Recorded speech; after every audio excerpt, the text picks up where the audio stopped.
গল্প বলার হেকমা নেই গালে গপ্প,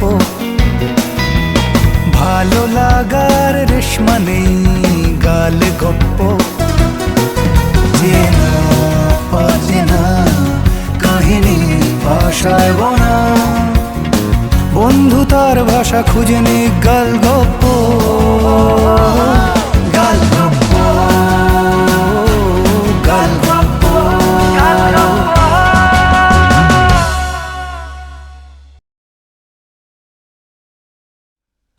গালগপ্পে নিয়মিত শোনাবো চেনা অচেনা মন ছুঁয়ে যাওয়া রোমাঞ্চকর সব গল্প। কিন্তু আপনাকে ছাড়া আসর তো জমবে না, তাই আপনাকে চাই, তোমাকে চাই, তোকে তো চাই আষ্টে পিষ্টে। সাবস্ক্রাইব করে বেল আইকনটা ক্লিক করে দিলেই মেতে উঠবো গালগপ্পে, সবাই একসঙ্গে।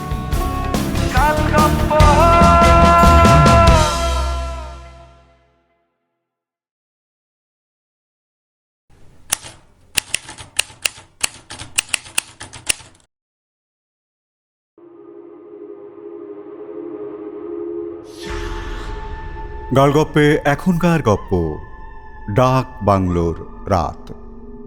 রচনা হেমেন্দ্র কুমার রায়, আবহ বিশ্বদীপ বিশ্বাস, শব্দগ্রহণ অপু আইচ, কাহিনী বিন্যাস ও সামগ্রিক পরিকল্পনায় আমি দীপঙ্কর। শুনছেন ডাক বাংলোর রাত।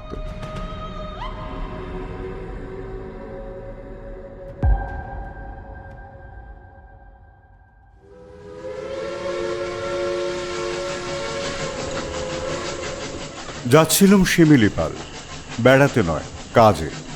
তবে কাজটা আমার নয়, বন্ধুর। আর এ কথা বলাই বাহুল্য যে শিমিলিপালের মতো জায়গায় কাজে যেতে হলে সেটা কখনোই শুধুমাত্র একটা কেজো যাত্রা হিসেবে গণ্য হতে পারে না। সঙ্গে উপরি পাওনা হিসেবে অনেকখানি বেড়ানোও জুটে যায়, বিশেষ করে আমার মতো ভবঘুরে বাউন্ডুলের ক্ষেত্রে। আর ঠিক এই কারণেই অতনুবাবু আমাকেই প্রস্তাবটা দিয়েছিল। ও জানতো টোপটা আমি গেলবই। ব্যাপারটা আপনাদের খুলেই বলি। আমার এক বান্ধবীর বর অতনু, সেই সূত্রেই অতনুবাবু আমার বন্ধু। উলুবেড়িয়ার গঙ্গার পাড়ে ওদের বিশাল কাঠের গোলা। কাঠেরই ব্যবসা করে অতনুবাবু। কাঠের সন্ধানে বিভিন্ন জায়গায় তাকে ঘুরে বেড়াতে হয়। সেবার ঝড়ের তাণ্ডবে শিমিলিপাল অঞ্চলে বেশ কিছু পুরনো গাছ উপড়ে পড়ে গিয়েছিল। উড়িষ্যা সরকার ময়ূরভঞ্জের জেলা আধিকারিকের মাধ্যমে সেই সমস্ত উপড়ে পড়া গাছগুলোকে অকশনে তোলবার সিদ্ধান্ত নিয়েছিল। আধিকারিক নির্দেশিকা জারি করেছিলেন যে নিলামে অংশ নিতে হলে আগে থেকে নাম নথিভুক্ত করাতে হবে। তো এই নাম নথিভুক্তকরণের কাজে অতনুবাবুরই শিমলিপাল যাওয়ার কথা ছিল। কিন্তু হঠাৎই দিন কয়েকের জ্বরে সে এমনই কাবু হয়ে পড়ল যে তার মতো বিশাল লম্বা চওড়া শরীরটাও শিমলিপাল যাওয়ার ধকল নিতে অপারগ হয়ে পড়ল। ডাকযোগেও নাম নথিভুক্তকরণের ব্যবস্থা ছিল, কিন্তু ডাক ব্যবস্থার ওপর এমন একটা গুরুত্বপূর্ণ কাজের ভার অর্পণ করে নিশ্চিন্ত হতে পারার মতো লোক অতনুবাবু নয়। তাই সে আমাকেই দায়িত্বটা দিল এবং আমিও সানন্দে সে দায়িত্ব গ্রহণ করেছিল। যদিও মিনমিন করে একবার বললুম, কিন্তু আমি কি এটা পারবো? অতনুবাবু তার স্বভাবসুলভ ভঙ্গিতে আমার কথাটাকে মাছি তাড়াবার মতো করে উড়িয়ে দিয়ে বলল, না পড়ার কি আছে, যাওয়ার সব ব্যবস্থা আমি করে দিচ্ছি।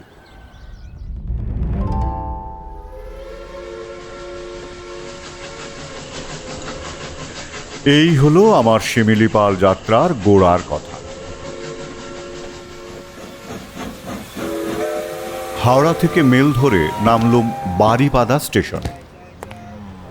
সেখান থেকে লোকালে উঠে পৌঁছলুম বাদাম পাহাড় স্টেশন।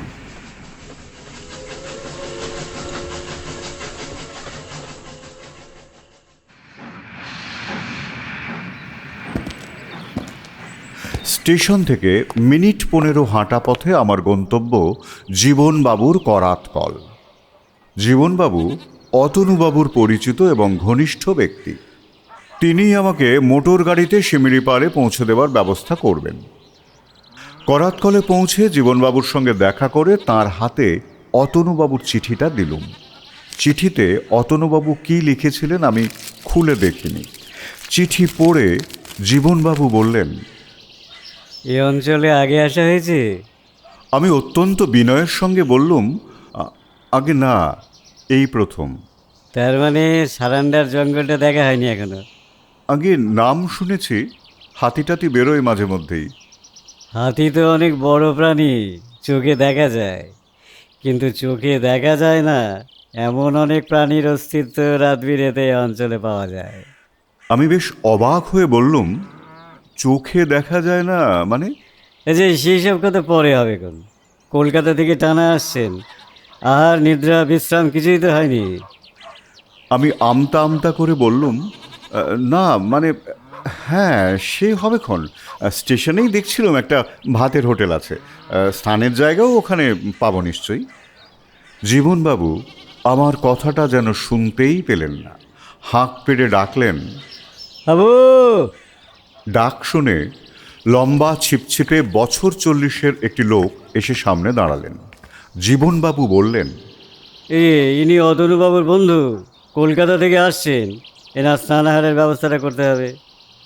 আমি আপত্তি করে বলতে গেলুম, আরে না না, স্টেশনেই তো। কিন্তু হাবু নামের লোকটি আমার আপত্তিতে বিন্দুমাত্র আমল না দিয়ে বলে উঠলেন, ও কোনো ব্যাপার না, আপনি আসুন আমার সঙ্গে। করাতকলের পিছন দিকটায় পাথরে বাঁধানো একটা সুন্দর ইদারা, কপিকল থেকে ঝোলানো দড়িতে একটা মাঝারি সাইজের বালতি বাঁধা রয়েছে। কুয়োর টলটলে ঠান্ডা জল কবালতি গায়ে মাথায় ঢালতেই শরীরটা ঝরঝরে হয়ে উঠল। হাবুর সাথে বাবু যোগ করলে কিরকম একটা শোনাতে পারে ভেবে ভদ্রলোককে আমি হাবুদা বলে সম্বোধন করেই বললুম, হাবুদা, আপনাদের এখানকার জলে বুঝি জাদু আছে, একই সঙ্গে শ্রান্তি দূর করে, খিদেও বাড়িয়ে দেয়। আমি হোটেল থেকে যা হয় দুটো খেয়ে আসি। হাবুদা জিভ কেটে বললেন, ছিছি, এ কি বলছেন? জীবনবাবু আমাকে সব বলেছেন আপনি আমাদের অতনুবাবুর ওয়াইফের এক ক্লাসের বন্ধু। এখানে এসে হোটেলে খেয়েছেন শুনলে অতনুবাবুর কাছে আমাদের মান থাকবে? ও কোনো ব্যাপার না, ওই ঘরে বিছানা পাতা আছে, আপনি একটু গড়িয়ে নিন, ততক্ষণে রান্নাবান্না হয়ে যাবে। পাথরে বাঁধানো ইদারার উল্টো দিকেই কাঠের তৈরি একটা ঘর, ঘরে পরিপাটি বিছানা পাতা। বাইরে এসে ঘুমিয়ে কাটানোর অভ্যেস আমার একেবারেই নেই, কিন্তু স্নান করে ক্লান্তিটা দূর হয়েছে বলেই বোধ হয় চোখ দুটো বুজে আসতে চাইছে। ভাবলুম মিনিট 10 বিছানায় গড়িয়ে নেওয়াই যাক। চোখ বন্ধ করে তন্দ্রাচ্ছন্ন হয়ে কতক্ষণ পড়েছিলাম জানি না। চটকাটা ভাঙল হাবুদার ঠেলা খেয়ে। ধর্মর করে উঠে অপ্রস্তুত হেসে বললুম, চোখটা লেগে গিয়েছিল। ও কোনো ব্যাপার না, উঠে পড়ুন, রান্নাবান্না সব হয়ে গেছে। হাবুদা, জীবনবাবু আর আমি তিনজনেই একসঙ্গে খেতে বসলুম। গরম গরম মুসুরির ডাল, বেগুন ভাজা আর মোরগের ঝোল। খেতে বসে জীবনবাবু বললেন, আপনার তো বেড়াবার শখ, তো ভালোই হয়েছে, ঠিক সময় এসে পড়েছেন। এ হাবু এখন কটা দিন আপনার সঙ্গে থাকতে পারবে। হাবুদা মাংসের বাটিটা আমার দিকে এগিয়ে দিতে দিতে বললেন, ও কোনো ব্যাপার না, চলুন না, এই আশেপাশে যত জায়গা আছে সব ঘুরিয়ে দেবো।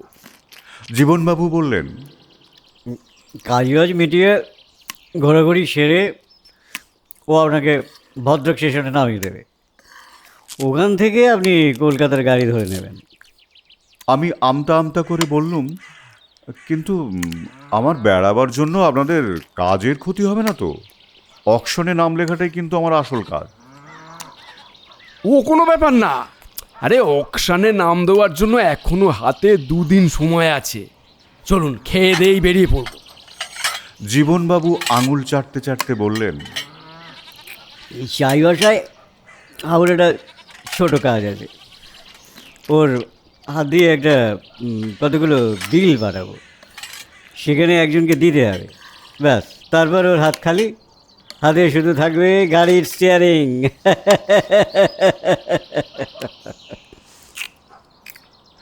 জীবনবাবু হো হো করে হেসে উঠে আমার অস্বস্তিটা উড়িয়ে দিলেন।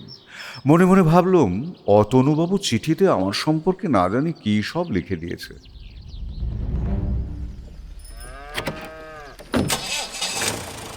বেলা 3টে নাগাদ সাদা রঙের একটা মোটর গাড়িতে চেপে আমি আর হাবুদা বেরিয়ে পড়ল। গাড়ি চালাচ্ছে হাবুদা নিজে। ইতিমধ্যে হাবুদার সঙ্গে আমার বেশ একটা সখ্যতা তৈরি হয়ে গেছে। চাইবাসা পৌঁছতে পৌঁছতে প্রায় সন্ধে হয়ে গেল। হাবুদা বলল, হ্যাঁ, নেমে এবার কোমরটা একটু ছাড়িয়ে নিন। আমার এখানে ওই মিনিট 2 কাজ। সারান্ডার জঙ্গলটা দেখার ইচ্ছে ছিল অনেক দিন থেকে। পশ্চিম সিংভূমের প্রায় 820 বর্গ কিলোমিটার এলাকা জুড়ে এই বনাঞ্চল। এই চাইবাসা হলো সিংভূমের জেলা সদর। এখান থেকে যাব সারান্ডা, কিন্তু দিনের আলো এখন প্রায় নেই বললেই চলে। অন্ধকারে জঙ্গলে ঢোকা কি ঠিক হবে? কথাটা হাবুদাকে জিজ্ঞাসা করলে সে কি বলবে আমি জানি। সব বিষয়ে হাবুদার কাছে ও কোনো ব্যাপার নয়। এমন সদর্থক মানসিকতার মানুষ আমি আগে কখনো দেখিনি। কল্পনা করার চেষ্টা করলুম, জঙ্গলে ঘুরতে ঘুরতে হঠাৎ বুনো হাতির সামনে পড়ে গিয়ে আমি যদি আটকে উঠি, হাবুদা নির্ঘাত বলবে, ও কোনো ব্যাপার না, আমি এক্ষুনি ওকে তাড়িয়ে দিচ্ছি। কাজ মিটিয়ে হাবুদা হাসতে হাসতে গাড়ির কাছে এসে বলল, হ্যাঁ, চলুন, রাতে ডাক বাংলোতে থাকবো। হ্যাঁ, আমি গাড়িতে উঠতে উঠতে বললুম, ডাকবাংলো কত দূর? এই তো সারান্ডায়। অন্ধকারে কি জঙ্গলে ঢোকা উচিত হবে? ও কোনো ব্যাপার না, একটু পরেই তো চাঁদ উঠবে। চাঁদনি রাতে জঙ্গল দেখার অভাবিত সুযোগ পেয়ে আমি সমস্ত আশঙ্কার কথা ভুলে গেলুম। ছোটনাগপুর মালভূমির পাহাড় জঙ্গল ঘেরা রাস্তা ধরে হাবুদা মোটর চালাচ্ছে, পাশে আমি। হাবুদা বলল, আরও খানিকটা গিয়ে ডান দিকে একটা রাস্তা পাবো, সেটা ধরে এই ধরুন এই মিনিট পাঁচেক এগোলেই ডাক বাংলো। এখন গিয়ে সেখানে কেয়ারটেকারকে পাওয়া যাবে? বাংলোর কাছেই ওর বাড়ি, বউ নিয়ে থাকে, দুজনেই কাজ করে। হঠাৎ নির্জন জঙ্গুলে রাস্তার মধ্যে বলা নেই কওয়া নেই বার দুই হিঁচকি তুলে গাড়িটা থেমে গেল। আমি উদ্বিগ্ন হয়ে জিজ্ঞাসা করলুম, কি হলো? ও কোনো ব্যাপার না, আমার নিজের হাতের গাড়ি, ও এক্ষুনি ঠিক হয়ে যাবে। সত্যি সত্যি বোনেট খুলে কি সব ঠোকাঠুকি টানাটানি করে মিনিট 2 মধ্যেই গাড়িটা আবার স্টার্ট করে ফেললো হাবুদা। যেতে যেতে বলল,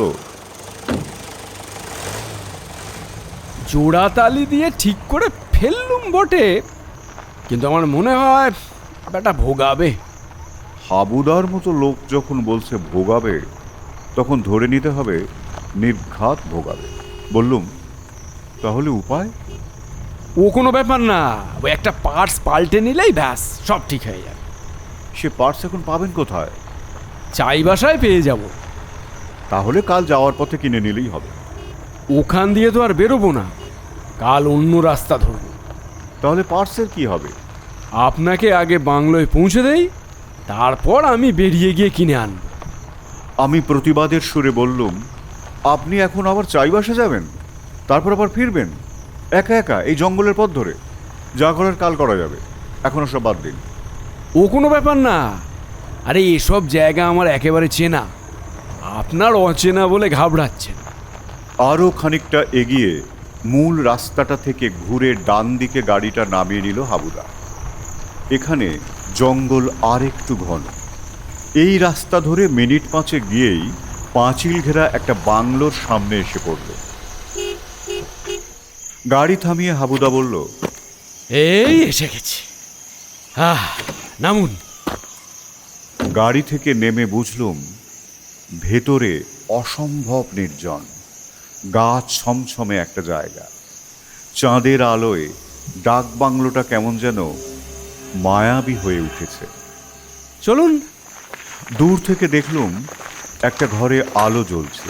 বললুম, লোক আছে মনে হচ্ছে। হাবুদা বলল, ভালোই হলো, এখন আর হাঁক ডাক করে কেয়ারটেকারকে ডাকতে হবে না। হাবুদার অনুমানই ঠিক। বাংলোয় ঢুকে দেখলুম কেয়ারটেকার দম্পতি সেখানেই রয়েছে। হাবুদাকে দেখেই তারা এগিয়ে এলো। হাবুদা ব্যাগ থেকে একটা ঠোঙা বার করে কেয়ারটেকারের গিন্নির হাতে দিয়ে বলল, তাড়াতাড়ি ককাপ চা বানিয়ে ফেল ঝিমলি, আমাকে আবার এখন একবার চাই ভাষা থেকে ঘুরে আসতে হবে। ঝিমলি বলল, তা রাতে খাবে তো? হ্যাঁ, আর এই বাবুও খাবে। ঝিমলি আমার দিকে তাকিয়ে হেসে বলল, এই বাবু যে খাবে সে তো আমি জানি, তুমি খাবে আর এই বাবু কি উপোস করে থাকবে? বুঝলুম এদের সাথে হাবুদার ভালোই আলাপ পরিচয় আছে। বাংলোর দুটি ঘরের মধ্যে একটিতে রয়েছেন একজন মাঝবয়সী ভদ্রলোক। দরজা খোলাই রয়েছে। চোখে পড়ল দেয়ালে টাঙানো রয়েছে একটা বন্দুক, হুক থেকে ঝুলছে একটা টুপি, বোধহয় শিকারের ঝোঁক আছে। আমাদের গলা শুনে ভদ্রলোক বেরিয়ে এলেন। আমার দিকে তাকিয়ে বললেন, নমস্কার, আমার নাম মণিভূষণ লাহিড়ী। আপনারা এসে পড়ায় ভালোই হলো। এসব জায়গায় সঙ্গী পেলে রাতটা ভালোই কাটে। মণিভূষণ বাবুকে সঙ্গে নিয়েই আমরা তিনজনে একসঙ্গে চা পান করলুম। তারপর আমার নিষেধ উপেক্ষা করেই হাবুদা গাড়ির স্পার্টস কিনতে চাইবাসার উদ্দেশ্যে রওনা দিল। বলে গেল, ও কোনো ব্যাপার না, আপনারা দুজন গল্পগুজব করুন, রান্না বান্না হওয়ার আগেই আমি ফিরে আসব। হাবুদা বেরিয়ে গেল। ঝিমলি রান্নার জোগাড় করতে গেল। আমি আর মণিভূষণ বাবু দুজনে দুটো চেয়ার নিয়ে বাংলোর বারান্দায় এসে বসল। চাঁদ থেকে চুঁইয়ে পড়া সবজে আলোয় চারপাশটা যেন ধুয়ে যাচ্ছে। জঙ্গলের জ্যোৎস্না সত্যিই অপরূপ। মণিভূষণ বাবু বোধহয় আমার মনের কথাটা বুঝতে পেরেই বললেন, প্রতিপদের চাঁদ। খানিকক্ষণ চুপ করে থেকে আবার বললেন, সেবারও ছিল এমনই এক চাঁদনি রাত। আশ্রয় নিয়েছিলাম এক ডাক বাংলোতেই। আমি ওর মুখের দিকে তাকিয়ে বললুম, সেবারও বলতে কোনো ঘটনা আছে নাকি? সে প্রায় এক যুগ আগের ঘটনা। কি ঘটনা? আপনি কি ভূতে বিশ্বাস করেন? না মশাই, তবে তাদের গল্প শুনতে ভালোই লাগে, গা ছমছম করে। ভদ্রলোক একটু অন্যমনস্ক হয়ে বললেন, বিশ্বাস আমিও করি না। সেদিন যা ঘটেছিল সম্ভবত আমারই মনের বিকার। আমি কৌতূহলী হয়ে বললুম, বলুন না শুনি, এখন তো করারও কিছু নেই। মণিভূষণ বাবু খানিকক্ষণ চুপ করে থেকে তারপর গলাটা ঝেড়ে নিয়ে বলতে শুরু করলেন। পশ্চিমের একটা ছোট শহর, বিশুদ্ধ জলবায়ুর জন্য বিখ্যাত। সেবার কিছুদিনের জন্য সেখানেই ডেরা পেতেছি। শহরের চারপাশে নদী, পাহাড়, প্রান্তর ও অরণ্য প্রভৃতি কিছুরই অভাব নেই। একদিকে শহরের সুখ সুবিধা আর অন্যদিকে প্রাকৃতিক সৌন্দর্য, কাজে জায়গাটি হয়ে উঠেছিল লোভনীয়। পশ্চিম দিকে প্রান্তর, তার ওপর দিয়ে মাইলখানিক গেলেই পাওয়া যায় দূর বিস্তারী অরণ্য। এর মুখে শোনা গেল বনের ভিতরে মাইল 2 অগ্রসর হলেই একটি বড় জলাশয়ের ধারে গিয়ে পড়া যায়। সেখানে নাকি জলক্রীড়া করতে আসে বালিহাঁস ও আরও কোনো জাতের রসনারচক পাখি। আপনি জানেন কি না জানি না, বালি হাঁসের মাংসে ভেন্ডালু বানালে বড়ই সুস্বাদু হয়। একই শীতকাল, তাই বুনে আছে গাছের ছায়া। সুতরাং রোদের তাপে বিশেষ কষ্ট হবে না বুঝে একদিন দুপুরবেলাতেই পাখি মারা বন্দুক নিয়ে বেরিয়ে পড়লুম। এখানকার বাসিন্দাদের মাইল সম্পর্কে ধারণা হচ্ছে বিদেশিদের পক্ষে বিপজ্জনক। জলাশয়ের দূরত্ব শুনেছিলাম মাত্র 2 মাইল, কিন্তু অন্তত 6 মাইল পথ পার হয়ে তবেই জলাশয়ে, কেবল জলাশয় নয়, প্রথম দৃষ্টিতেই এক ঝাঁক বুনো হাঁসও দেখতে পেলুম এবং তাক করে বন্দুকও ছুঁড়লুম। কিন্তু তারা অনায়াসেই ছড়া বৃষ্টিকে এড়িয়ে আকাশে বন্দুকের সীমার বাইরে গিয়ে গোল হয়ে চক্রাকারে উঠতে লাগলো। আমি বোকার মতো ফ্যাল ফ্যাল করে তাকিয়ে রইলুম। হাঁসের একটা পালকও সংগ্রহ করতে পারলুম না। আমি মশাই নাছোড়বান্দা শিকারী, রাত্রে ভেন্ডালু খাওয়ার জন্য বদ্ধপরিকর। সুতরাং বহুক্ষণ ধরে চলল বুনো হাঁসের পিছনে ছোটাছুটি, কিন্তু হতস্মি। আজ ঘুম থেকে উঠে অজান্তেই নিশ্চয়ই কারোর অপয়া মুখ দেখে ফেলেছি। শেষ পর্যন্ত একটা হাঁসও আমার ভেন্ডালুর উপকরণে পরিণত হতে রাজি হলো না। এদিকে বিকেলের সূর্য হেলেছে পশ্চিমে। অরণ্যে বেলা শেষের অন্ধকার নামে তাড়াতাড়ি। এই বেলা বাড়িমুখো না হলে বিপদের সম্ভাবনা। চটপট পা চালিয়ে ফেরার পথ ধরলুম, কিন্তু আধ ঘন্টা ঘোরাঘুরির পরেই আবিষ্কার করলুম একটি প্রাঞ্জল সত্য। আমি পথ হারিয়েছি। অচেনা গভীর বনে সন্ধ্যের মুখে পথ হারানো যে কি ভয়ানক ব্যাপার, ভুক্তভোগী ছাড়া আর কেউই তা বুঝতে পারবেন না। অন্ধকার হওয়ার আগেই এক জায়গায় একজোড়া ভাল্লুকের দেখা পেয়ে আসন্ন বিপদের গুরুত্বটা আরো ভালো করে হৃদয়ঙ্গম করতে পারল। ভাল্লুকের ওপরওয়ালা হতে পারে, বনে এমন বদমেজাজি জানোয়ারও যে আছে সে বিষয়েও সন্দেহ নেই। আমার সম্বল তো একটা পাখি মারা বন্দুক মাত্র।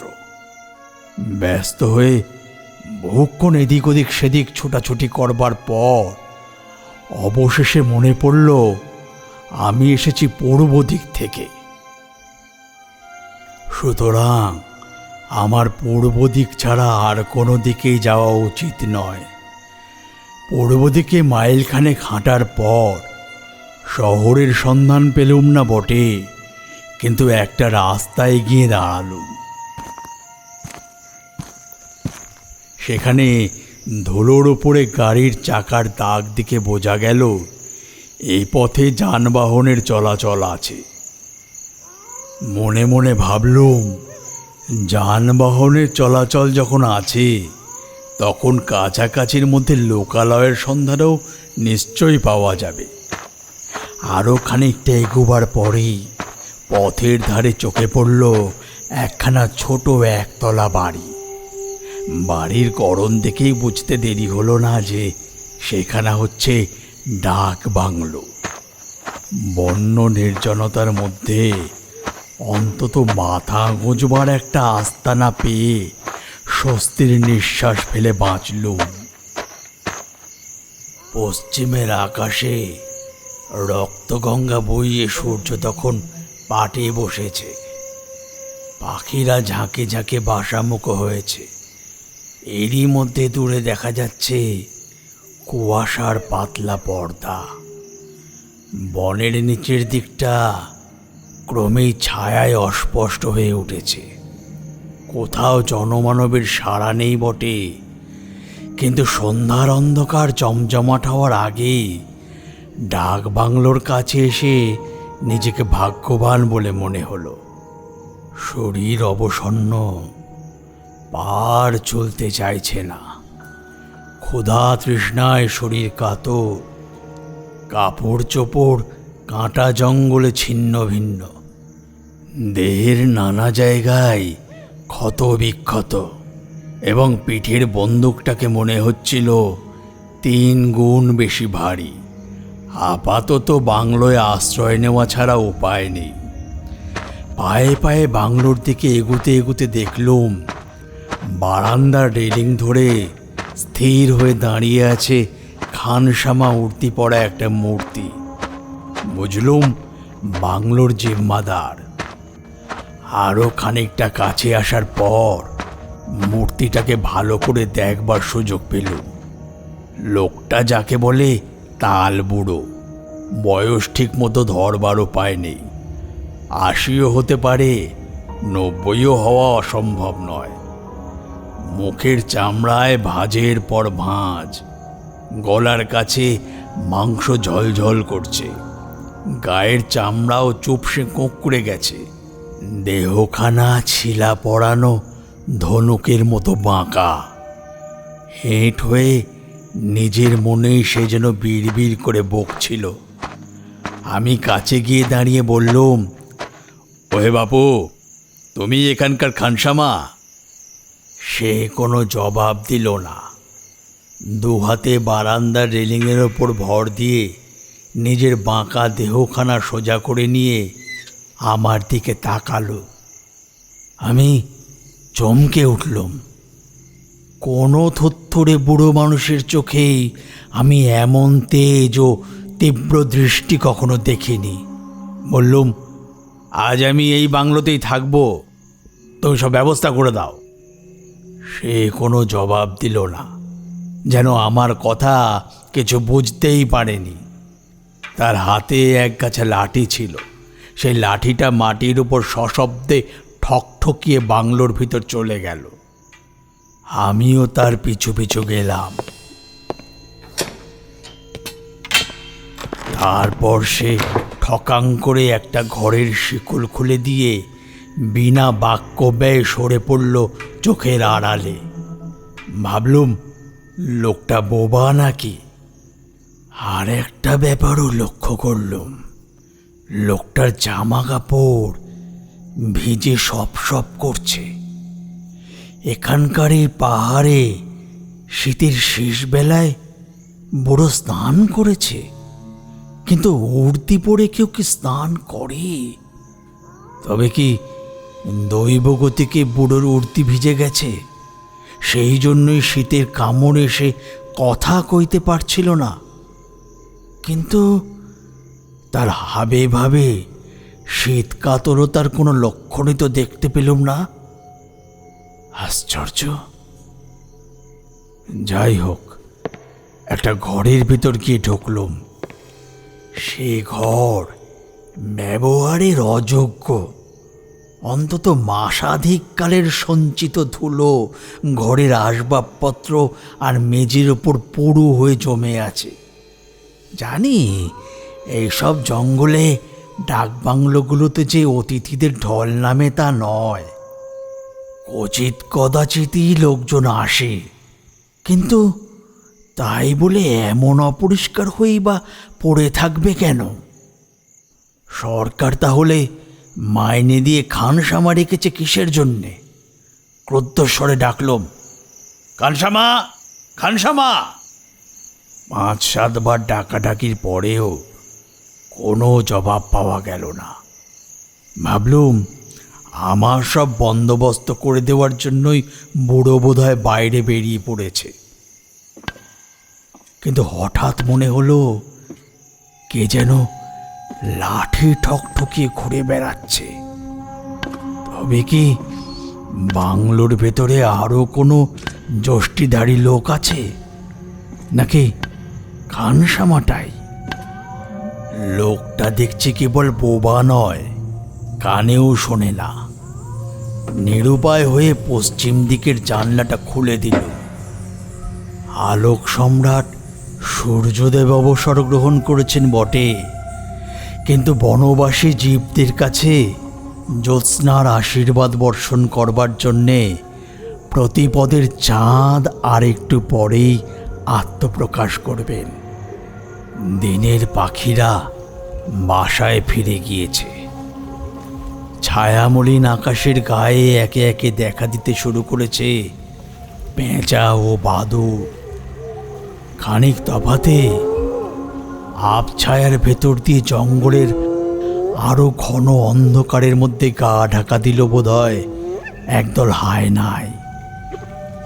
বনস্পতিদের আর্তনাদের মতো মর্মধ্বনি ছাড়া কোথাও আর কোনো শব্দ নেই। এ যেন অমানুষের দেশ।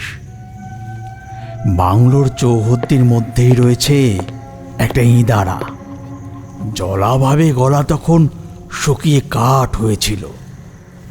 ইঁদারা দেখেই তৃষ্ণা যেন দ্বিগুণ হয়ে উঠল। খানসামার জন্য অপেক্ষা না করে নিজেই ঘর থেকে বেরিয়ে ছুটে গেলুম ইঁদারার কাছে। ইঁদারার পাশেই ছিল দড়ি বাঁধা বালতি। বালতিটা তুলে নিয়ে ইঁদারার ভেতরে তাকালুম, আর সঙ্গে সঙ্গে নিদারুণ আতঙ্কে বিদ্যুৎ স্তম্ভের মতো দাঁড়িয়ে পড়লুম। কোথাও কেউ নেই। নিজের দেহের কোনো জায়গাতেও কারোর স্পর্শ অনুভব করলুম না। কিন্তু চুম্বক যেমন অদৃশ্য আকর্ষণে লোহাকে টানে, ঠিক সেইভাবেই কোনো অদৃশ্য শক্তি যেন আমাকে হঠাৎ ইঁদারার ভেতরে সজোরে টেনে নেওয়ার চেষ্টা করলো। হতভম্বের মতো চারিদিকে ফিরে ফিরে তাকাতে লাগলো। না, সামনে পিছনে বাঁয়ে ডাইনে কেউ কোথাও নেই। তবে আমার মনের ভ্রম। আবার ইঁদারার ভেতরে উঁকি মারল এবং আবার সেই ভয়াবহ আকর্ষণ। এবারে রীতিমতো জোর করে সেই অদৃশ্য শক্তির আকর্ষণ থেকে নিজেকে ছিনিয়ে নিতে হলো।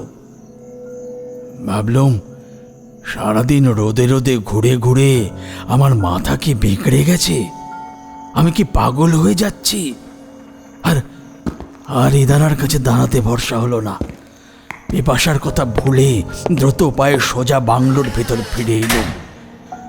মনের ভুলে কেই বা পাতাল প্রবেশ করতে চায়। বাইরেটা ঝাপসা হয়ে এসেছে। ঘরের ভেতরে ঘন হয়ে উঠছে অন্ধকার। এখনো খানসামা বুড়োর দেখা নেই।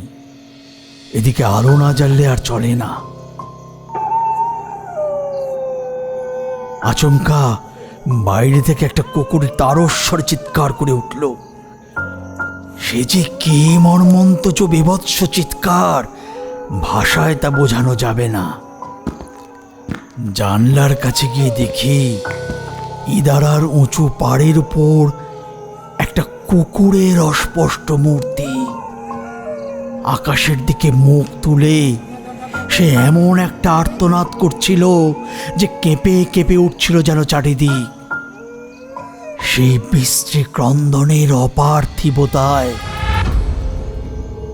আমার বুকটা কি এক অমঙ্গলের আশায় ছ্যাঁত ছ্যাঁত করতে লাগলো। এমন সময় দড়াম করে ঘরের দরজাটা বন্ধ হয়ে গেল। ছুটে গিয়ে দরজা ধরে অনেক টানাটানি করলুম, কিন্তু কিছুতেই খুলতে পারলুম না। অত্যন্ত রেগে গিয়ে চিৎকার করে বললুম, কে দরজা বন্ধ করলে? এক্ষুনি খুলে দাও। আমার সঙ্গে চালাকি করো না, আমার কাছে বন্দুক আছে। কিন্তু দরজা খুলল না। আচম্বিতে ঘরের ভেতরে যেন তুষার বৃষ্টি শুরু হলো। হাড়ে হাড়ে জাগলো কাঁপুনি। এসব কি ঘটছে কিছুই বুঝতে পারলাম না। আজকে সম্ভব অসম্ভবের সীমারেখা সব ঘুচে গেল নাকি? এবার যে একটু ভয় ভয় করতে শুরু করেছে তা অস্বীকার করতে পারবো না। ঘর তখন অন্ধকার। একটুখানি আলোর আভাস ছিল কেবল জানলার কাছে। পায়ে পায়ে জানলার দিকে এগিয়ে গেলুম। বাইরে কুকুরটা তখনও পরিত্রাহী চিৎকার করে যাচ্ছে। সহসা ঘরের এক কোণ থেকে ক্ষণক্ষণে গলায় কে যেন খিলখিল করে হেসে উঠল।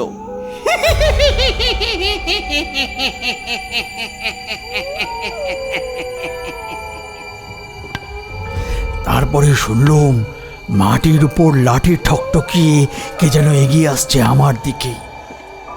আমার সৌভাগ্য যে বাংলোর জানলায় গরাদ ছিল না। জানলা খুলে বাইরে মারলুম এক লাফ। সঙ্গে সঙ্গে ইদারার পাড়ের উপর থেকে সে কুকুরের ঝাপসা মূর্তিটা আমার দিকে ঝাঁপিয়ে পড়ে ছুটে আসতে লাগলো। আগুনের গুলির মতো তার চোখ দুটো জ্বলছে। দিক বিদিক জ্ঞান হারিয়ে বনের পথ ধরে আমি প্রাণপণে ছুটতে লাগলো। এই পর্যন্ত বলে মণিভূষণ বাবু চুপ করে গেলেন, যেন মানুষ চক্ষে অতীতের সেই দৃশ্যটা এখন আর একবার দেখতে পাচ্ছেন তিনি। বললুম, তারপর? হঠাৎ চাঁদের আলো যেন মরে এলো।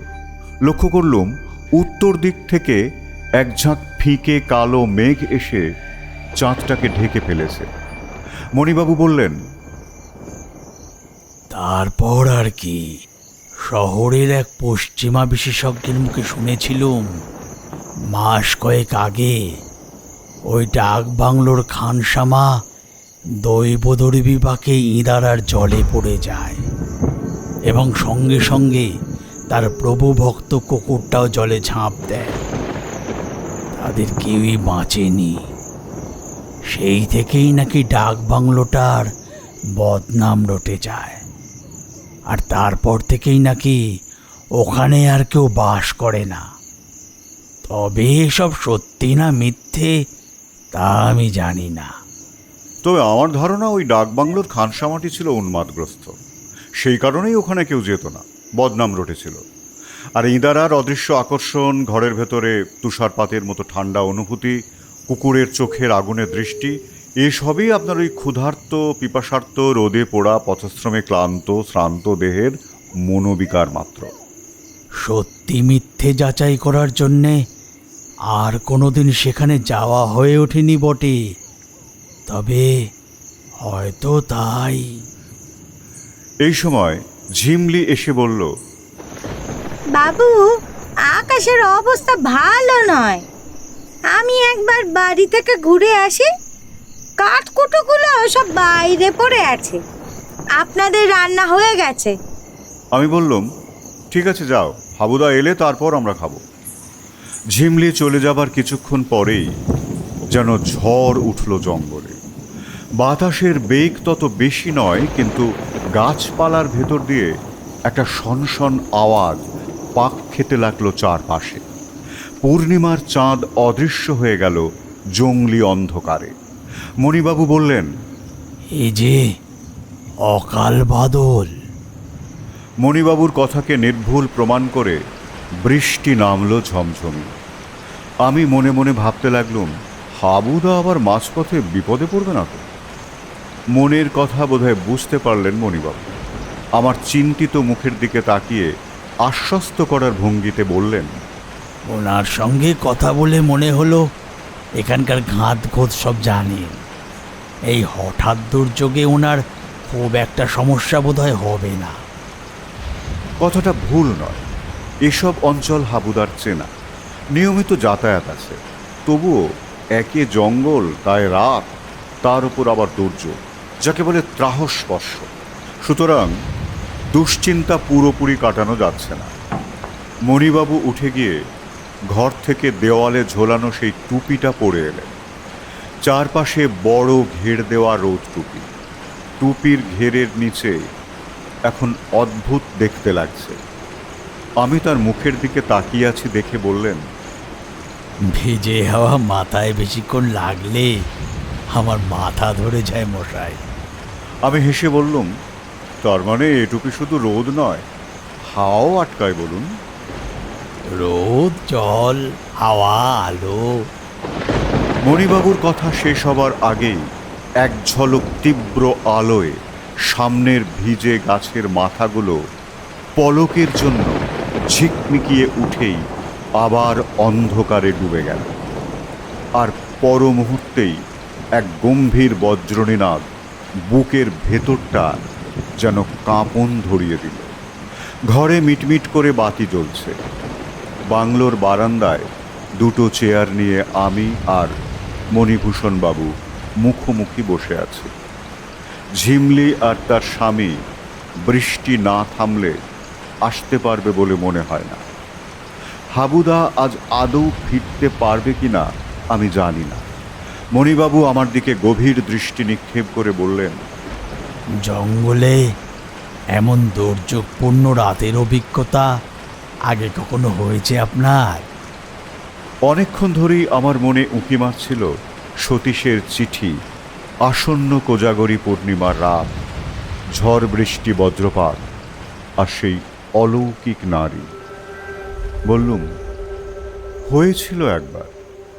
সে বড় অদ্ভুত অভিজ্ঞতা। হুবহু এইরকমই একটা রাত। পূর্ণিমার চাঁদ অদৃশ্য হয়েছিল মেঘের আড়ালে। সেই ঘটনাটাই মনে পড়ে যাচ্ছিল আমার। কিন্তু আমি ভাবছি অন্য আর একটা কথা। কি কথা? আজও আবার তেমন কিছু ঘটবে না তো? মণিবাবু কিছুক্ষণ আমার মুখের দিকে তাকিয়ে রইলেন। এই আধো অন্ধকারেও তার ঠোঁটে লেগে থাকা মৃদু হাসিটুকু আমার দৃষ্টি এড়ালো না। বললেন, সে যখন ঘটবে তখন ঘটবে। এখন সেদিন কি ঘটেছিল তাই বলুন। আমি কিরকম যেন অন্যমনস্ক হয়ে পড়লুম। আজকের এই ডাকবাংলোর বারান্দা, বৃষ্টি, মণিবাবু, হাবুদা ধীরে ধীরে আমার চেতনা থেকে মুছে যেতে লাগলো। আমি বলতে শুরু করলুম। মাসিক পত্রে কবিতা লিখি বলে বন্ধুমহলে নাম হয়েছিল কবি। আমার কবিতায় যে কবিত্ব নেই সে কথা আমার চেয়ে ভালো করে আর কেউ জানে না। যদি জিজ্ঞাসা করেন তবু আমি কেন লিখি, তবে উত্তরে বলবো ওটা আমার মুদ্রাদোষ। যাই হোক, আমার এক বন্ধু সতীশ সেবার পুজোর সময় বেড়াতে গিয়েছিল পশ্চিমে, বায়ু পরিবর্তনে। সেখান থেকে আমাকে চিঠিতে লিখল,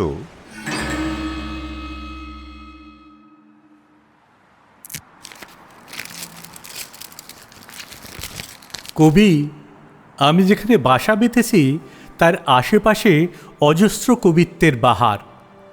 এখানে ওপর পানে তাকালে ঝুলে ভরা কড়িকাঠের বদলে দেখা যায় নীলার রং মাখানো অসীম আকাশ। পদব্রজে বেড়াতে বেরোলে নরহত্যাকারী মোটর আর ট্রামের বদলে চোখে পড়ে কেবল বনফুলে রঙিন পাহাড় ও নদীর হাড় দোলানো স্নিগ্ধ সবুজ ক্ষেতের পরে ক্ষেত। এবং কান পেতে শুনলে হেঁটো লোকেদের হট্টগোল আর পাওনাদারের সচিৎকার তাগাদার বদলে শোনা যায় শুধু মুক্ত বিহঙ্গের আর গিরি নির্ঝরণীর মতো সঙ্গীত। অতএব বাঁধো তোমার মোটপাট, কেনো একখানা ইন্টার ক্লাসের টিকিট এবং চলে এসো আমার ঠিকানায়। তোমার উদরে অন্ন যোগান দেওয়ার ভার গ্রহণ করব আমি। বলা বাহুল্য, সতীশের কাছ থেকে এরকম একখানা চিঠি পাওয়ার পর তার উপদেশ অক্ষরে অক্ষরে পালন করতে আমি আর দেরি করলুম না।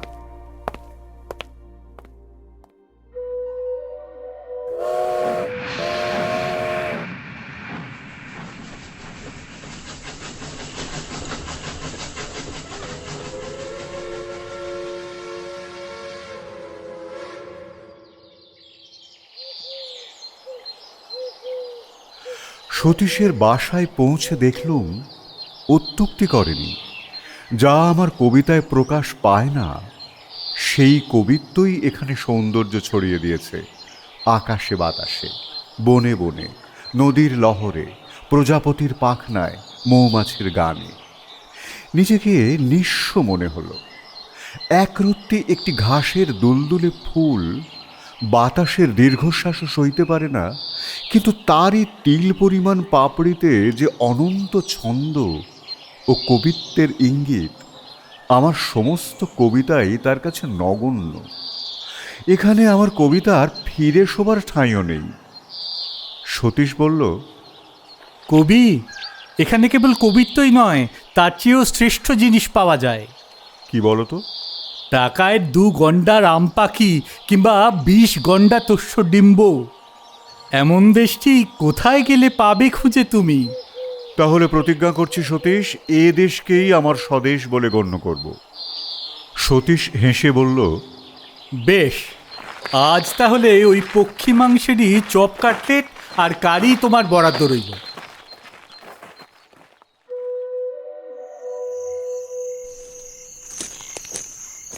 সেদিন সন্ধ্যার চাঁদ আসন্ন কোজাগরী পূর্ণিমার আনন্দে প্রসন্ন হয়ে উঠেছিল।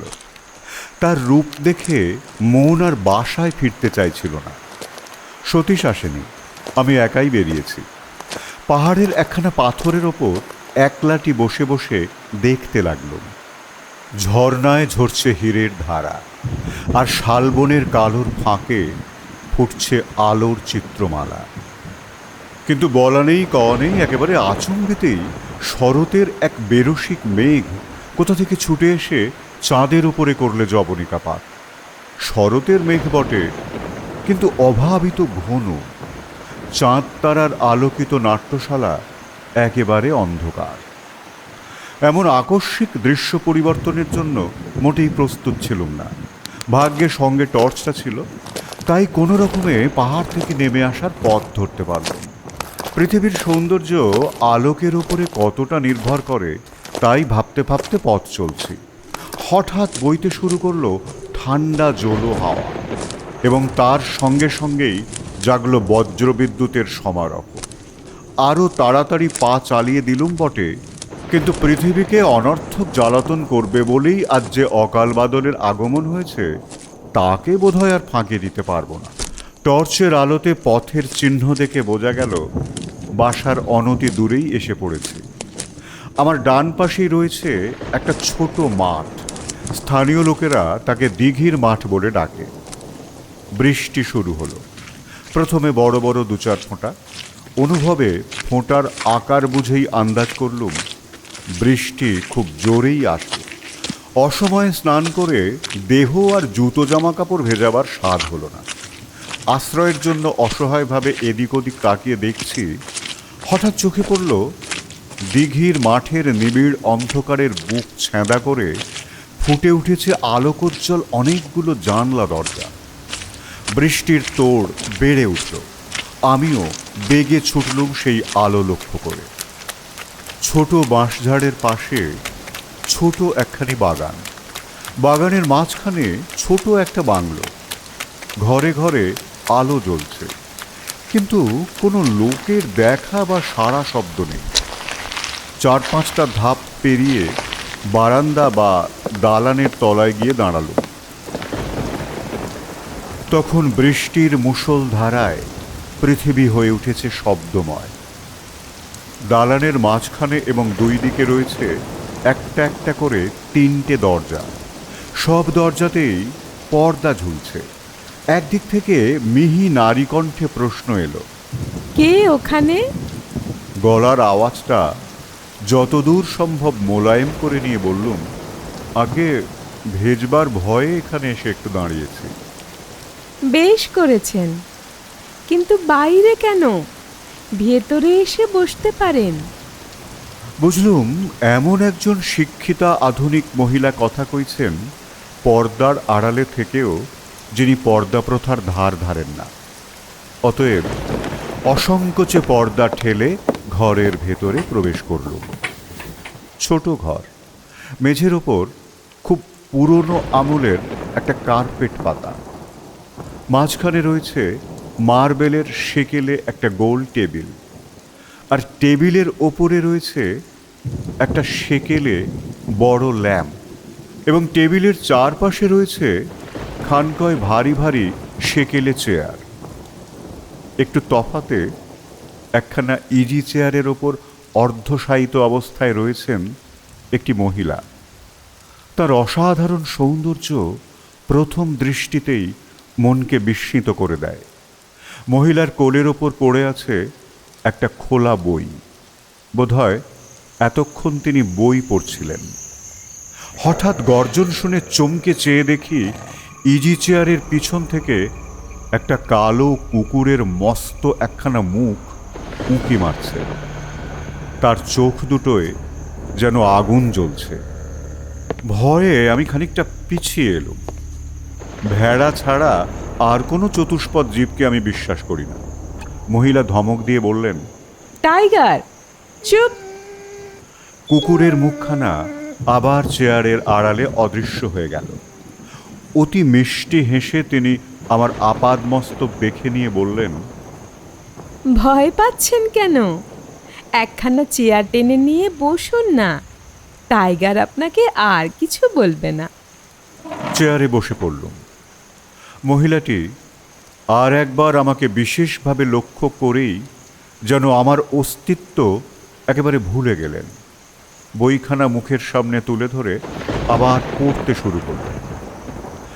তিনি যখন আমার দিকে তাকিয়েছিলেন, আমিও তাঁর দিকে তাকিয়েছিলাম। তাঁর দৃষ্টি কেমন যেন একটা উগ্রভাবে ভরা। তার সঙ্গে চোখাচোখি হলে মনে হয় কেমন একটা অস্বস্তি ছটফট করতে থাকে। বাইরে ঘন ঘন বিদ্যুতের চমক অন্ধকারকে চিরে চিরে দিয়ে যাচ্ছে, আর তারই ভেতর থেকে ভেসে আসছে বৃষ্টিধারার প্রচণ্ড ঐকতান। তাই শুনতে শুনতে আরও লক্ষ্য করলুম, মহিলাটি অপূর্ব সুন্দরী ও যুবতী বটে, এবং তার মুখে চোখেও শিক্ষা ও সংস্কৃতির ছাপ আছে বটে, কিন্তু তার সাজ পোশাক একেবারেই আধুনিক নয়। প্রাচীন তৈলচিত্রে সে যুগের ইংরেজি শিক্ষিতা বঙ্গমহিলাদের যেরকম সাজ পোশাক দেখা যায়, এরও পরনে অবিকল সেই রকম জামা কাপড়। ঘরের প্রত্যেকটি ছবি এবং তার গিল্টি করা ফ্রেমগুলো সেকেলে। ঘরের মস্ত যে ঘড়িটা টকটক শব্দে সময়ের গতি নির্দেশ করছে, তারও জন্ম নিশ্চয়ই আমাদের পূর্বপুরুষের আমলে। এই ঘরের মধ্যেই যেন গত যুগটা বন্দি ও অচল হয়ে আছে। মহিলার হাতের বইখানার দিকে আমার নজর পড়ল। মলাটের ওপর লেখা রয়েছে দুর্গেশ নন্দিনী। আর কৌতূহল দমন করতে পারলুম না। আমার মুখ দিয়ে বেরিয়ে গেল, এতদিন পরে আপনি দুর্গেশ নন্দিনী পড়ছেন? মহিলা বইখানা নামিয়ে অল্পক্ষণ আমার মুখের দিকে স্থির চোখে তাকিয়ে রইলেন। তারপর ধীরে ধীরে বললেন, একদিন পরে বলছেন কেন? আমি তো শুনেছি বইখানা সবে বাজারে বেরিয়েছে। সবে বাজারে বেরিয়েছে? তবে কি কোনো অপগণ্ড লেখক দুর্গেশ নন্দিনী নামে নতুন একখানা বই লিখেছে? বাঙালি লিখিয়েদের এ নষ্টামি হচ্ছে চিরকালের। পুরনো নাটক উপন্যাসের নামেই তারা নতুন বইয়ের নাম রাখেন। তাদের বিশ্বাস বোধহয় ওই পুরনো ও জনপ্রিয় বইয়ের নামের টানেই তাদের বইও লোকে কিনে পড়বে। আবার জিজ্ঞাসা করলুম, ওখানে কি বঙ্কিমচন্দ্রের দুর্গেশ নন্দিনী? হ্যাঁ, বঙ্কিমচন্দ্র চট্টোপাধ্যায় নামে এক ভদ্রলোকেরই লেখা, নতুন লেখক। এর নাম আগে কখনো শুনিনি। মহিলা বেশ গম্ভীর মুখে পরিহাস করতে পারেন দেখে আমি মুক্ত কণ্ঠে হেসে উঠলুম। আমাকে হাসতে দেখে মহিলার মুখে বিরক্তিমাখা বিস্ময় ফুটে উঠল। এমন সময় ঘড়িতে ঢং ঢং করে 10টা বাজল, এবং সঙ্গে সঙ্গে তিনিও উঠে পড়লেন। বললেন, মাপ করবেন, বাড়ির ভেতরে আমার একটু কাজ আছে। যতক্ষণ বৃষ্টি না ধরে আপনি এখানেই অপেক্ষা করুন। আয় টাইগার। তিনি ভিতরের একটা দরজা দিয়ে পাশের ঘরে গিয়ে ঢুকলেন, এবং টাইগারও আবার চেয়ারের পেছন থেকে বেরিয়ে অগ্নিময় দৃষ্টিতে আর একবার আমার দিকে তাকিয়ে যেন অত্যন্ত অনিচ্ছা সত্ত্বেও মনিবের অনুসরণ করল। পাশের ঘরের আলো দপ করে নিভে গেল। বৃষ্টির শব্দ তখন কমে এসেছে। আকাশেও স্থানে স্থানে মেঘের ফাঁকে জ্যোৎস্নার আভাস পাওয়া যাচ্ছে, কিন্তু এ ঘরের আলো ধীরে ধীরে ম্লান হয়ে পড়ছে। নিশ্চয়ই ল্যাম্পে তেল ফুরিয়ে এসেছে। হঠাৎ দরজা দিয়ে আমার দৃষ্টি গেল পাশের ঘরে। ঘুটঘুটে অন্ধকারে দপ দপ করে জ্বলছে দুটো ক্ষুধার্ত বন্য চক্ষু। আর বুক শিউরে উঠল। টাইগার কি আমাকে একলা পেয়ে ভালো করে আদর করতে আসছে? কিন্তু তারপরেই সন্দেহ হলো, ও চোখ দুটো বোধহয় টাইগারের নয়, কারণ চোখ দুটো জ্বলছে মাটি থেকে প্রায় 5 ফুট উঁচুতে। টাইগারের চোখ অত উঁচুতে উঠবে কি করে? এক লাফে বাইরে এসে দাঁড়ালুম। এখনো অল্প অল্প বৃষ্টি পড়ছে, পড়ুকগে, ওই জ্বলন্ত চোখের চেয়ে বৃষ্টি ঢের বেশি নিরাপদ। কিন্তু বাংলোর বাইরে এসেই মনে পড়ল তাড়াহুড়োতে ভুলে টর্চটা টেবিলের ওপর ফেলে এসেছি। তখনই আবার ফিরে দাঁড়ালুম, কিন্তু আশ্চর্য হয়ে দেখলুম সেই আলোকোজ্জ্বল বাংলো হঠাৎ নিবিড় অন্ধকারের ভেতর ডুব দিয়েছে, এবং সেখানে কেবল ধক ধক করছে ভয়ানক দুটো জ্বলন্ত ও চলন্ত চোখ। তারপরেই শুনতে পেলুম অত্যন্ত ক্ষণক্ষণে গলায় কে যেন খিলখিল করে হেসে উঠে ভিজে রাতের স্তব্ধতাকে সচকিত করে তুলল।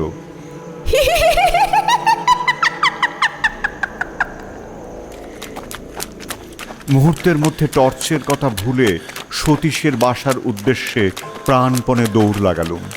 আমাকে ব্যঙ্গ করেই বোধহয় ক্ষণক্ষণে গলা আর একবার হেসে উঠল।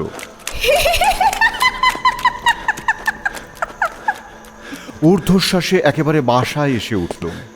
আমার চেহারা দেখেই সতীশ বলে উঠল, এ কি কবি, এ কি মূর্তি? আমি কাদামাখা জুতো জোড়া খুলতে খুলতে বললুম, আস্ত মূর্তিটাকে যে ফিরিয়ে আনতে পেরেছি সেজন্য ভগবানকে অশেষ ধন্যবাদ। কেন হে? ধপাস করে বসে পড়ে হাঁপাতে হাঁপাতে বললুম, বৃষ্টির ভয়ে বঙ্কিমচন্দ্রের জগৎ সিংহ মাঠের ভাঙা মন্দিরে ঢুকে পেয়েছিলেন দুর্গেশ নন্দিনী তিলোত্তমাকে, আর বৃষ্টির ভয়ে আমিও দিঘির মাঠের বাংলোয় ঢুকে পেয়েছি নব্যযুগের অসীম এক সুন্দরীকে, হাতে তার দুর্গেশ নন্দিনী। দোস্তুর মতো রোমান্সের গন্ধ পাচ্ছে যেন। রোমান্স নয় ভাই, মিস অ্যাডভেঞ্চারও বলতে পারো। বিউটি অ্যান্ড বিস্টের আর একটা নমুনা। রূপে মুগ্ধ হলুম, কিন্তু সতীশ সাগ্রহে বলল, সত্যি তুমি ভাগ্যবান কবি, এসেই রোমান্স আবিষ্কার করে ফেললে। ব্যাপারটা একটু খুলে বলো দেখি। একে একে সব কথা খুলে বললুম। দিঘির মাঠের ধার দিয়ে এতবার আনাগোনা করেছি, কিন্তু ওখানে যে এমন একটা চিত্তাকর্ষক রহস্যময় বাংলো আছে কোনোদিন তা তো লক্ষ্য করিনি। একেই বলে কবির দৃষ্টি। চলো কবি, সকালেই তোমার সঙ্গে ওই বাংলোটা একবার দেখতে যাব। তোমার দুর্গেশ নন্দিনীর সাথে আলাপ করিয়ে দিও। কিন্তু কি ছিল আবার সেখানে যাব? টাইগারকে আদর করব বলে? আরে দূর, তুমি বলবে যে কালকে ফেলে যাওয়া টর্চটা নিতে এসেছো। হ্যাঁ, ঠিক বলেছ।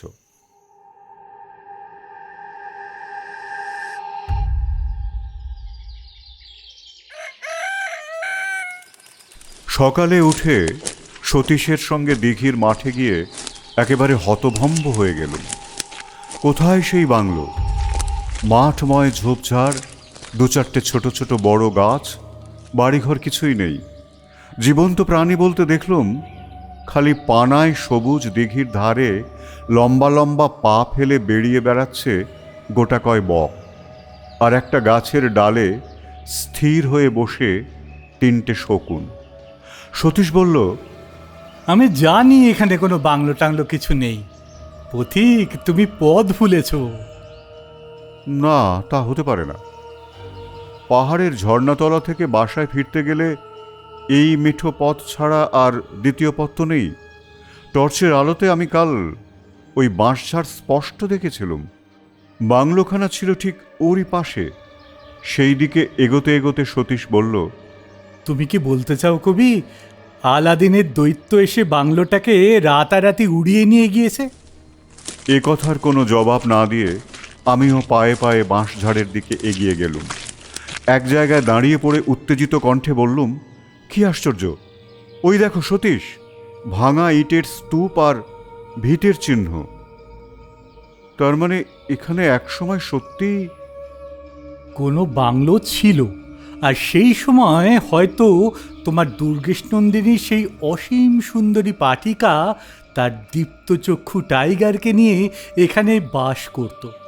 কবি, তুমি এইখানে বসে বসে মনের মতো স্বপ্নের জাল বুনছিলে। কি করে সতীশকে বোঝাবো আমি মিথ্যে স্বপ্ন দেখিনি? কাল সত্যিই আমি ঝড় বৃষ্টির কবল থেকে বাঁচতে। সতীশ হঠাৎ অস্ফুট শব্দ করে ভাঙা ভিতের ওপরে হেঁট হয়ে পড়ে কি একটা জিনিস কুড়িয়ে নিল।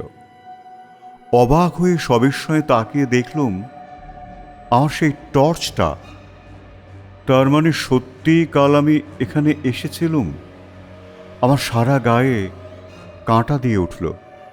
সতীশ একটা শীষ দিয়ে হাসতে হাসতে বলল, একেই বলে কবির কল্পনা। কিছু বলতে পারলুম না। অত্যন্ত রাগ হলো সতীশের ওপর।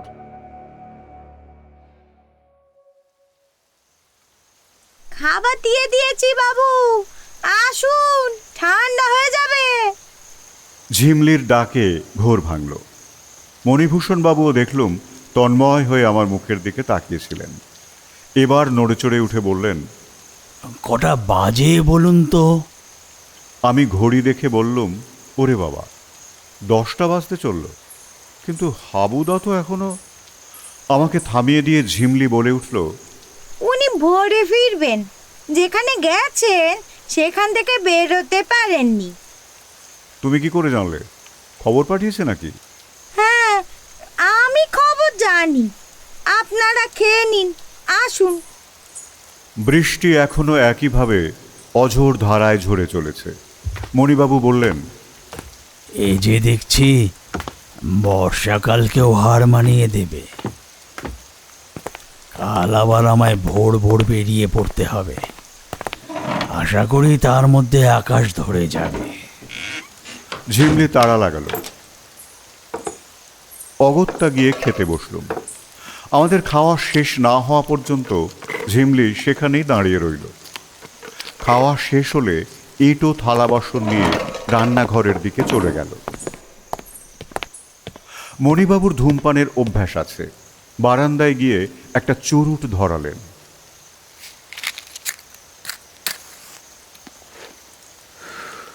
আমি ধূমপান না করলেও ওকে সঙ্গ দিলুম।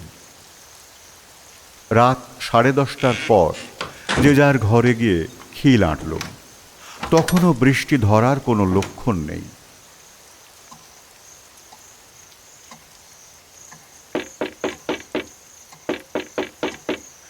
ভিজে ভিজে হাওয়া আর বৃষ্টির মধ্যেই হাবুদার কথা ভাবতে ভাবতে কখন ঘুমিয়ে পড়েছি জানি না। হঠাৎ দরজা ধাক্কানোর শব্দে ঘুম ভেঙে গেল। আধখোলা চোখে তাকিয়ে দেখি হালকা নরম আলোয় ঘর ভরে রয়েছে। ভোর হয়ে গেছে নাকি? হাবুদা ফিরে এসেছে? সেই কি দরজা ধাক্কাচ্ছে? তাড়াতাড়ি উঠে বিছানা থেকে নেমে দরজা খুলে দিলুম। কিন্তু না, কোথায় হাবুদা? বাইরে দরজার গায়ে ঠেস দিয়ে একটা তাগড়াই কুকুর শুয়ে আছে। আমি দরজা খুলতেই সে উঠে কান ঝাড়া দিয়ে অন্যদিকে চলে গেল। ভোরের আলোও এখনো ফোটেনি। আবার দরজা বন্ধ করে দিলুম। হঠাৎ খোলা জানলা দিয়ে চোখ পড়তেই চমকে উঠলুম। বৃষ্টির ছিটে ফোঁটা চিহ্ন এখন আর নেই। পরিষ্কার ঝকঝকে আকাশ, চাঁদের রূপলি আলোয় ধুয়ে যাচ্ছে চারপাশ। ঝকঝকে সবুজ ঘাস আর ভিজে গাছের মাথায় মাথায় চাঁদের আলো যেন ঝিকমিকিয়ে উঠছে। আমার ঘরের জানলার ঠিক সোজাসুজি সামনের দিকে 20-25 গজ দূরে একটা পাথরে বাঁধানো চাতালের ওপর আমার দিকে পিছন ফিরে বসে আছে দুটো মনুষ্য মূর্তি, একটি নারী আর একটি পুরুষ। কিন্তু কারা ওরা? ঝিমলি আর ওর বর। ঘড়িটা বার করে দেখলুম 2:30 বাজে। এত রাতে ওরা বাইরে বসে আছে কেন? জামাটা গলিয়ে নিয়ে টর্চটা হাতে নিলুম। দরজা খুলে বারান্দায় বেরিয়ে এলুম। মণিবাবুর ঘর থেকে তার তুমুল নাসিকা গর্জন কানে আসছে। হঠাৎ চোখে পড়ল আমার থেকে হাত পাঁচেক দূরেই দুটো জ্বলন্ত চোখ আমার দিকেই তাকিয়ে আছে। মুহূর্তের মধ্যে টাইগারের কথাটা মনে পড়তেই গাটা শিউরে উঠল। আবার ঘরের ভেতর ঢুকে পড়ল। দরজা বন্ধ করে জানলার দিকে তাকাতেই হতভম্ব হয়ে গেল। পাথরে বাঁধানো সেই চাতালটা ফাঁকা, ওখানে এখন আর কেউ বসে নেই। অথচ মাত্র কয়েক মুহূর্ত আগেই ওরা ওখানে বসেছিল। এ কি জঙ্গলে মরীচিকা? কেন জানি না এরকম গা ছমছম করতে লাগলো। জানলাটাও বন্ধ করে দিয়ে বিছানায় উঠে পড়লুম। কিন্তু কিছুতেই আর ঘুম আসতে চাইল না। ঘড়ি দেখলুম 3টে বাজে। ভোর হতে আরও ঘণ্টাখানেক বাকি। ভাবলুম আরও ঘণ্টাখানেক মটকা মেরে পড়ে থাকি।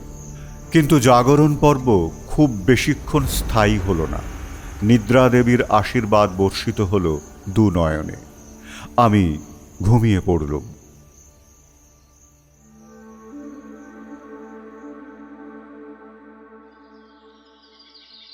উঠে পড়ুন, এবার তো বেরোতে হবে। সেই ঘুম ভাঙল হাবুদার ডাকাডাকিতে। এবার আর কোনো মায়ামরিচিকা নয়। দরজার বাইরে হাবুদার গলা স্পষ্ট শুনতে পাচ্ছি। উঠে পড়ুন। তাড়াতাড়ি উঠে দরজা খুলে দিতেই চোখ দুটো কুঁচকে গেল। বাইরে কড়া রোদ্দুর। হাবুদা একগাল হেসে বলল, সারা রাত জেগে ভোরবেলাতে ঘুমিয়ে পড়েছেন তাই তো? ও কোনো ব্যাপার না, তৈরি হয়ে নিন। আমারও কাজ শেষ, গাড়িও চাঙ্গা। এবার শুধু বনবিহার। আপনি ফিরলেন কখন? ভোরবেলা মণিবাবু তখন বেরোচ্ছেন। আপনি ঘুমোচ্ছেন দেখে আর ডাকিনি। ঝিমলিকে ডেকে আনলুম একটু চা করে দেবে বলে। তার খুব দুঃখ হয়েছে জানেন, রাতে আপনাদের খেতে দিতে আসতে পারেনি বলে। আসলে যা দুর্যোগ। আমি ফ্যাল ফ্যাল করে হাবুদার মুখের দিকে তাকিয়ে আছি। হাবুদা কি বলছে আমার মাথায় ঠিক ঢুকলো না। বললুম, কেন? ঝিমলি তো এসে খাবার গরম করে আমাদের খেতে দিয়ে গেল। এ কথা শুনে হাবুদা কয়েক মুহূর্ত চুপ করে রইল। তারপর প্রসঙ্গ ঘুরিয়ে বলল, কাল চাইবাসা থেকে ওরা আর আসতে দিল না জানেন। তা আমিও ভাবলাম কোথায় আমার গাছপালা পড়ে রাস্তা বন্ধ হয়ে থাকবে তার ঠিক নেই, বরং ভোরবেলা উঠেই বেরিয়ে পড়ব। আর এখানে তো আপনার একজন সঙ্গী ছিলই, ফলে আমার আর চিন্তা ছিল না। হ্যাঁ নিন, এবার তৈরি হয়ে নিন। এখান থেকে বেরিয়ে খানিকটা গেলেই একটা ভালো খাবারের দোকান আছে। কচুরিটা যা দারুণ বানায় ওরা।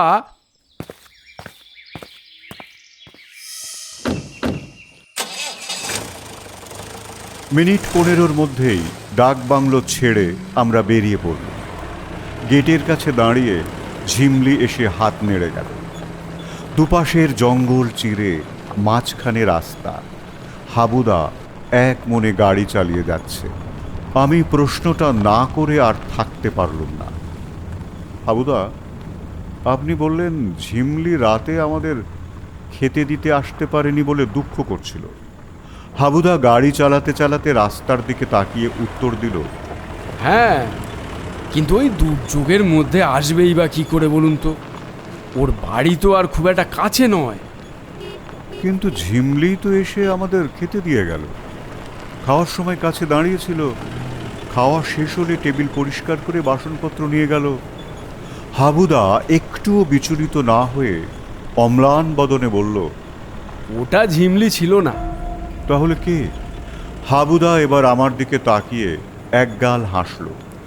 তারপর রাস্তার দিকে চোখ রেখে দক্ষ হাতে একটা হেয়ারপিন বাঁক ঘুরতে ঘুরতে বলল, আরে সেই ব্রিটিশ আমলের বাংলো। প্রথম দিন থেকে আজ অবধি কত খানসামা, বাপুরচি, চৌকিদার সব এখানে কাজ করে গেছে। একজন কেউ অসুবিধায় পড়ে গেলে আর একজন কেউ এসে তার কাজটা করে দিয়ে যায়। ও কোনো ব্যাপার না, ওদের কথা ভেবে লাভ নেই, বাদ দিন।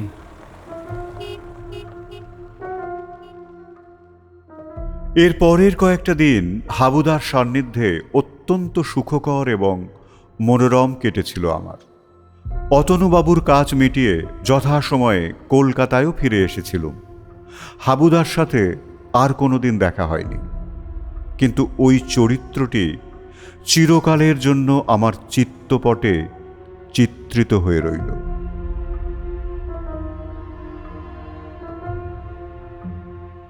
শুনছিলেন ডাক বাংলোর রাত।